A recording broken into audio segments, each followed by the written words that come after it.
Staršem bi svetoval, da v teh dneh svojim otrokom namenijo nekoliko več časa, kar se tiče vzgoje v cestnem prometu, naj jih seznanijo z osnovnimi prometnimi predpisi, prav tako naj starši preverijo znanje in zmožnosti svojih otrok, ne samo na poti v šolo, ampak tudi v popoldanskem času. Otroci naj bodo v vozilih v ustreznih sedežih in pa seveda tudi pripeti z varnostnim pasom.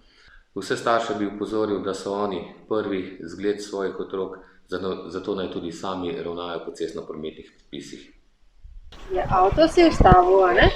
Pogledaš desno, ni avta. Gremo lahko naprej.